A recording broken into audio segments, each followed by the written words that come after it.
I když tě budu muset vést jinou cestou, než kterou chceš ty, přesto tě budu nést ve svém náručí.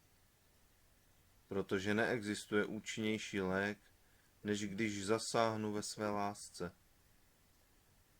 Ale uvědom si jasně to, že já můžu všechno převzít jen tehdy, když ty nasměřuješ svůj vnitřní zrak na mne.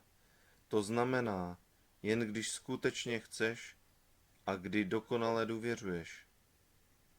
Ano, když se mi odevzdáš zcela, svou plnou důvěrou.